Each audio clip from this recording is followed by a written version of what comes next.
Formation à l'IA pour des chargés de communication locale. Moi, j'ai plutôt envie de présenter ça comme un atelier. On va essayer de trouver des cas pratiques. C'est ce que j'ai donné à la fin avec 5 exercices. On formera des binômes. On va voir un peu aussi les extensions des outils qu'on utilise aujourd'hui. Magali m'a demandé de parler de copilote. C'est l'exemple d'outil qui va très bien marcher dans l'environnement Windows. Donc des fois, le but c'est de se repérer un peu dans le paysage de l'IA, de connaître la portée et les limites. Et pour vous expliquer un peu qui je suis, je m'occupe d'une agence SEO. Ça a été une révolution dans mon métier. Donc mon métier est de positionner des pages dans le web sur des requêtes concurrentielles, dans la crypto, il manque un P, ou le CBD, en passant par l'immobilier et le voyage. Donc comme vous le voyez, je suis pas un rédacteur, mais l'IA a révolutionné le métier parce qu'on a pu passer à l'action, alors qu'avant on était limité au rôle de conseil. Et on l'a bien vu, hein, 3 mois après que ChatGPT soit sorti, il n'existait presque plus de rédacteurs en France et en Afrique. Aujourd'hui, il ne reste plus que des journalistes, des vrais rédacteurs avec une valeur ajoutée. Mais les petits ont tous disparu, parce que tout le monde utilise l'IA pour des besoins rédactionnels. Et c'est ça qu'on va voir. On entend un peu de tout. J'ai annoncé la semaine dernière à une journaliste que j'avais copié son style pour des articles de blog, parce que Google les avait aimés, et il en redemandait. Et elle n'était pas disponible. Donc je vous montrerai, on aura une première phase technique, et une deuxième sur les prompts. On va parler de personnalisation, en gros comment on va l'utiliser pour des besoins spécifiques et dans son environnement. On va pas du tout parler par contre d'automatisation, on n'en est pas là. Aujourd'hui c'est la mode là, des agents IA, d'automatiser des tâches répétitives. Nous, dans certains cas en SEO, là, on le fait parce qu'on produit tous les jours du contenu. Si vous avez vu, je vous ai passé 3 vidéos. Une sur justement cette approche dans le Web 3 où on cadence et on compare un peu l'utilisation de l'IA au temps moderne où tout a changé, rien n'a changé. C'est-à-dire qu'on a toujours besoin de points de contrôle humain, c'est un super assistant. Et je vous en ai passé une deuxième de Benjamin Bayard de la Quadrature du Net qui explique que c'est un pipotron. C'est aussi ce que c'est aujourd'hui. On va passer ça en revue. Et un troisième vidéo sur un scénario catastrophe où on ne maîtrise plus une super intelligence qui doit piloter une usine à trombone. Donc j'espère que ça vous a plu. On va aborder là, ces points-là dans le détail. Aujourd'hui, dans la communication, on s'en sert pour créer du contenu, texte, image, vidéo. On s'en sert beaucoup et on l'oublie, et ça, c'est vraiment un hack hyper puissant. L'analyse des données pour déterminer des profils clients. Moi, il y a une requête que j'adore, c'est demander les craintes, les peurs, les attentes et les objectifs de quelqu'un qui doit changer, par exemple, qui doit prendre un expert comptable. Et après, on le remodèle en lui disant, ben voilà qui on est, réponds à ça. C'est très intéressant d'analyser des données. Et on fera un test aussi, j'ai des données sur les prix moyens des pharmacies à Toulouse et dans le Toulousain, on pourra utiliser des outils pour ça. L'engagement, alors ça a été la mode, hein. Aujourd'hui c'est en train de passer un peu, on se rend compte que ça fait pas tout, les chatbots. Alors pour le support client, y en a plein qui trouvent ça génial, et c'est génial, ça répond plus vite que des humains, on a des meilleurs résultats. Par contre, pour des efforts commerciaux, discuter avec un chatbot, c'est pas vraiment engageant. Mais ça peut résoudre des problèmes. Donc, il n'y a pas une vérité générale, il y a que des cas spécifiques, et c'est ça qui est intéressant. Donc, pour vous expliquer en 2 mots ce qu'est l'intelligence artificielle aujourd'hui, on va employer des termes qui sont loin d'être barbares et qui vont vous permettre de comprendre un peu qu'est-ce qui se cache derrière. Aujourd'hui, j'ai envie de vous dire, ce n'est ni plus ni moins que des statistiques, avec des mots qui sont vectorisés. En gros, ça fait longtemps qu'on travaille en SEO avec des algorithmes. Et on a utilisé avant l'avènement de ChatGPT des paraphraseurs. On sait que Google identifie des mots non pas comme ceux qu'ils sont, mais comme des... Ils sont vectorisés, donc c'est une référence. Le mot chaise est peut-être IA 422, et traduit dans toutes les langues, ça reste IA 422. C'est ça qui est, c'est hyper intéressant parce que même des algos comme Google qui déterminent du ranking, sont pas si évolués que ça. Ils vont pondérer les mots par les comportements humains.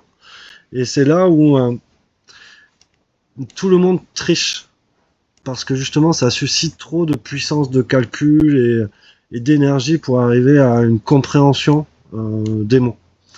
Donc aujourd'hui, c'est simplement un LLM qui répond à des modèles statistiques et il nous recrache des données qu'il ne comprend pas. D'où le pipotron. C'est là où tous ceux qui disent je connais rien en code, j'utilise l'IA pour faire des applicatifs, ben je trouve que c'est d'une débilité absolue parce qu'on a toujours besoin d'évaluer les résultats. Si vous faites du code et que vous y connaissez rien en code, vous allez ouvrir des failles de sécurité béantes. Si vous faites un rapport sur un sujet scientifique et que vous laissez l'IA, elle va inventer des études. C'est des cas qu'on voit au quotidien. L'IA n'aime pas le vide, donc il préfère remplir avec des choses qui n'ont rien à voir. Bon, je me suis déjà un peu avancé. On va parler des deux systèmes qui ont fait l'IA d'aujourd'hui. Hein, je sais pas si vous avez vu le film ou si vous en rappelez. En 1997, on a eu Deep Blue, un ordinateur qui a battu le grand joueur d'échecs Kasparov. Et c'était pas du tout de l'IA. C'était une recherche, c'était un modèle de recherche d'arbre de décision avec des fonctions d'évaluation statistique. Ça n'a rien à voir avec les modèles aujourd'hui technologiques à la mode de machine learning ou deep learning. Le machine learning, c'est assisté par un humain. C'est-à-dire que vous allez piloter une machine qui va apprendre à mieux piloter, mais l'humain est toujours en train de faire des correctifs derrière. Et ce qui est excitant et ce qui fait peur aujourd'hui, c'est de se passer d'un humain. C'est une fois qu'on a programmé, la machine va s'auto-corriger. Et ce qu'il y a de fou, c'est que on sait le programmer pour que ça fonctionne, mais on ne sait pas comment ça fonctionne à l'intérieur. Hein, tous les parents qui ont des adolescents savent de quoi je parle. On n'a pas une maîtrise totale. Alors, on a parlé de LLM, qui se veut un grand modèle de langage. Alors, c'est intéressant, c'est une technologie, comme je disais, basée sur l'algorithme. On a longtemps entendu parler là du big data. Tous ceux qui avaient l'habitude de chercher des données dans le big data se sont peut-être transformés en codeurs d'IA. En gros, le LLM, il va chercher à comprendre et interpréter le langage humain. Bon, la compréhension, comme on a dit, c'est un fantasme, hein, aujourd'hui. De manière à générer du texte cohérent et grammaticalement correct sur un modèle algorithmique statistique. Mais il comprend pas. C'est ça la folie de croire que ChatGPT va nous sortir un tout parfait. Et ensuite le dialogue. Bon, souvent on lui parle comme si on était un ami, mais il n'a pas du tout le même niveau de connaissance que nous et encore moins de compréhension. Ça reste un outil qui a accès à une base d'informations colossale, entraîné pour les recracher, si on peut dire ainsi. Et le dialogue qu'on a avec lui est hyper important. C'est pour ça qu'après la phase technique, on va parler des prompts, de comment dialoguer avec lui pour qu'il nous donne les meilleurs résultats possibles. Et aussi qu'on sache les critiquer. De là, on va parler de sources de données. En fait, là, pour qu'ils comprennent les mots qu'ils redonnent, on parle d'AGI, IAG en français, intelligence artificielle générale. Alors, on en est loin de cette super intelligence. Je vous ai fait un extrait là de Polytechnique Paris là sur le sujet. On cherche à entraîner dans des modèles spécifiques. Mes voisins à la technopole de Biarritz s'occupaient d'analyser les génomes humains et de croiser ça avec du big data pour éventuellement pour chercher à interpréter, à pronostiquer, à faire du prédictif sur des capacités à être malade. Sur la base de l'ADN, ils peuvent vous dire si vous allez attraper un cancer, selon des probabilités statistiques. Bon, aujourd'hui, l'IA, la super intelligence, elle est crainte parce que on s'y approche. Tout le monde a entendu parler de DeepSeek ces dernières semaines, et je vais vous expliquer en quoi cet outil est une révolution et met à mal euh, ChatGPT de OpenAI.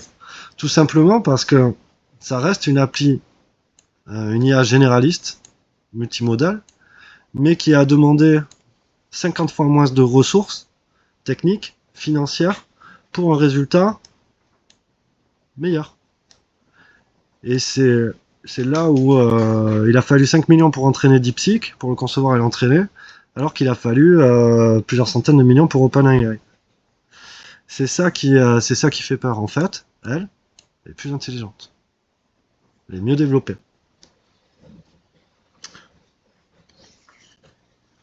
Alors, test de qualité. En SEO, je l'appellerai comme ça, mais le nom officiel c'est le test de Turing.